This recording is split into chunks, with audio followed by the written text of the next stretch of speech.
नमस्कार दोस्तों। आज के वीडियो में विषय विज्ञान कक्षा 8 प्रकरण धातु तथा अधातु पर लेसन प्राण को लेकर आया हूं। अतः इसमें सर्वप्रथम विद्यालय का नाम में हम उस विद्यालय का नाम लिखेंगे जहां पर हम ट्रेनिंग या प्रशिक्षण के लिए गए होते हैं। इसके बाद आता दिनांक, कक्षा, विषय, चक्र, अवधि। उसके बाद टॉपिक ऑफ प्रकरण में हम धातु तथा अधातु को देखेंगे।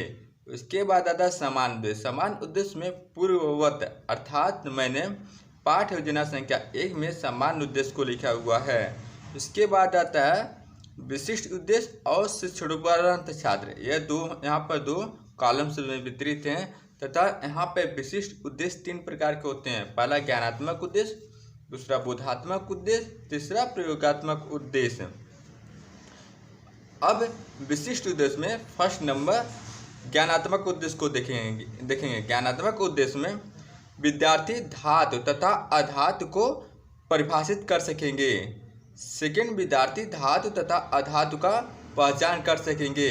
इसके बाद आता है विशिष्ट उद्देश्य में सेकंड पॉइंट बोधात्मक उद्देश्य। बोधात्मक उद्देश्य में विद्यार्थी धातु तथा अधातु का उदाहरण दे सकेंगे। विद्यार्थी धातु तथा अधातु का वर्गीकरण कर सकेंगे। इसके बाद विशिष्ट उद्देश्य में थर्ड पॉइंट आता है प्रयोगात्मक उद्देश्य। प्रयोगात्मक उद्देश्य में विद्यार्थी दैनिक जीवन में धातु तथा अधातु का प्रयोग कर सकेंगे। इसके बाद आता है शिक्षण विधि। शिक्षण विधि में प्रश्नोत्तर विधि तथा स्पष्टीकरण विधि को देखेंगे। इसके बाद सहायक सामग्री। सहायक सामग्री में रेखाचित्र, मॉडल तथा अन्य कक्षापयोगी शिक्षण सहायक सामग्री। इसके बाद पूर्व ज्ञान में छात्र धातु तथा अधातु के बारे में समान जानकारी रखते हैं। इसके बाद आता है प्रस्तावना प्रश्न।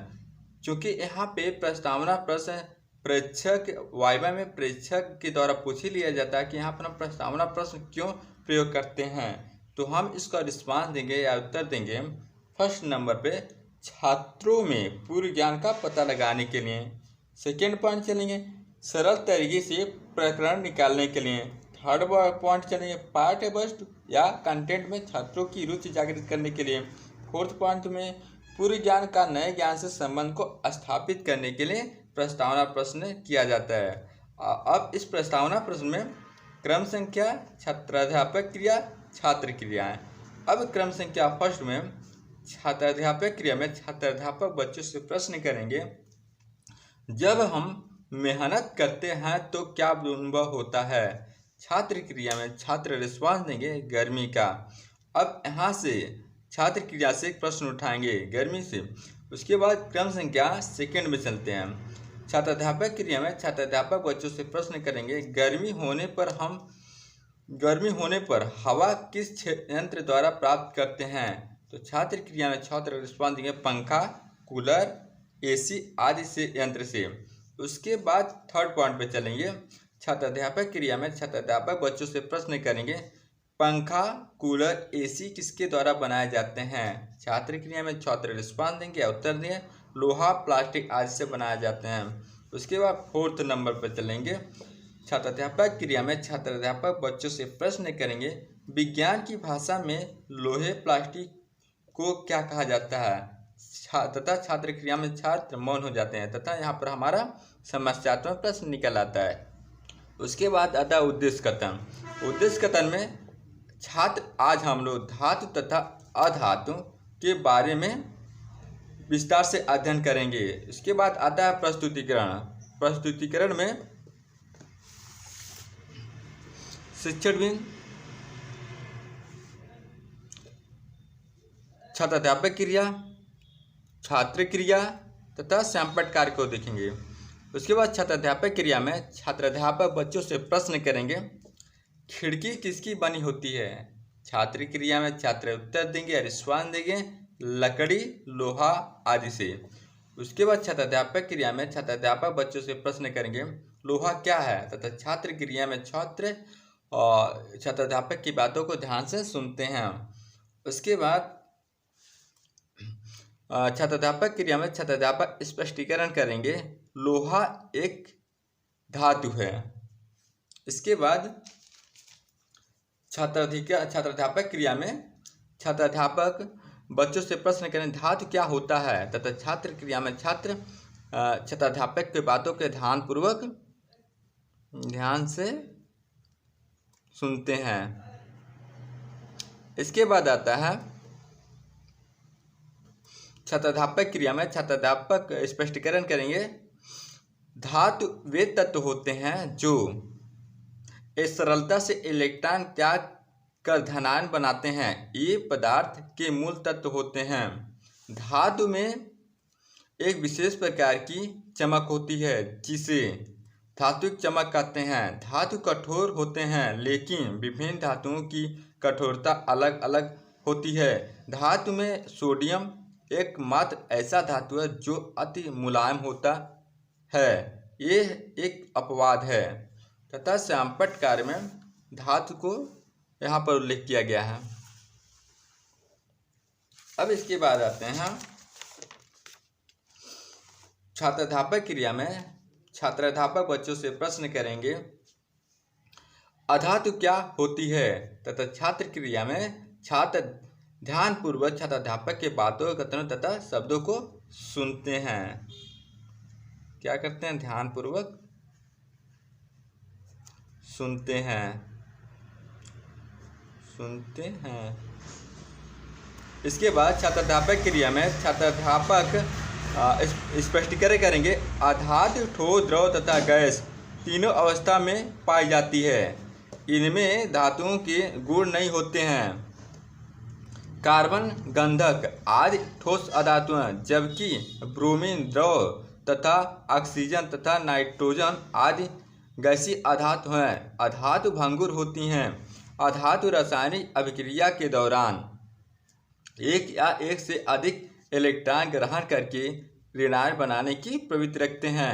अधातुओं को ऋण विद्युतीय तत्व भी कहा जाता है। अब इसमें श्यामपट्ट वर्ग में श्यामपट्ट कार्य में देखें आधात, यहाँ पर आधात के विशेषताओं को उल्लेख किया गया है। अब छात्राध्यापक क्रिया में छात्राध्यापक बच्चों से प्रश्न करेंगे धातु के गुण का उल्लेख करो।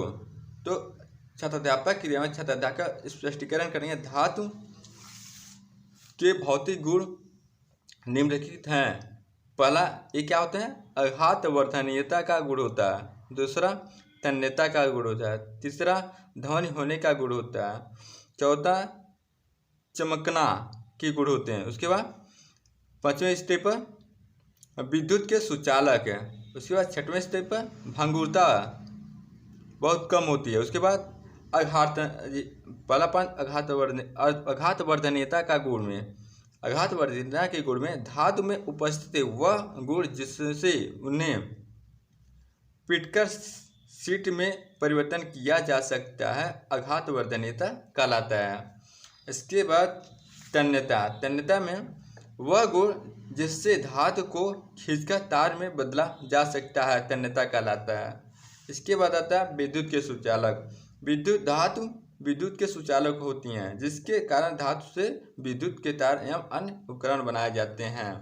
अब इसमें श्यामपट्ट कार्य में धातु के गुण का उल्लेख किया गया।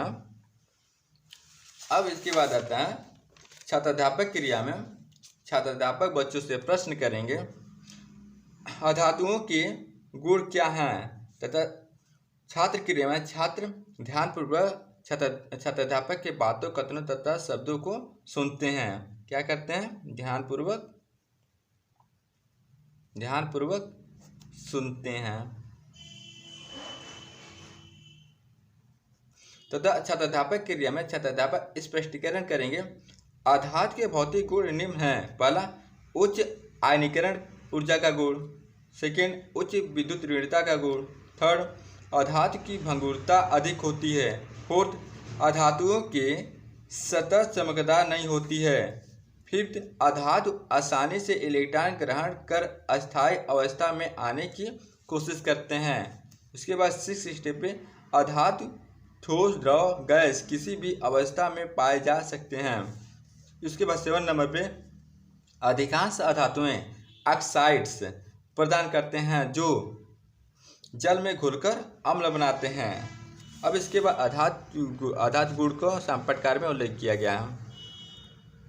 इसके बाद आता है मूल्यांकन प्रश्न। मूल्यांकन प्रश्न में प्रथम धातु से आप क्या समझते हैं, सेकंड अधातु से आप क्या समझते हैं। उसके बाद सैंपट सारांश के प्रश्न में धातु के उदाहरण दो, अधातु के उदाहरण दो। उसके बाद निरीक्षण कार्य में जब छात्र सैंपट कार्य कॉपी में उतार रहे होते हैं तो छात्राध्यापक कक्षा में घूम घूम कर कॉपियों का निरीक्षण करेंगे और उनके व्यक्तिगत समस्याओं को दूर करेंगे।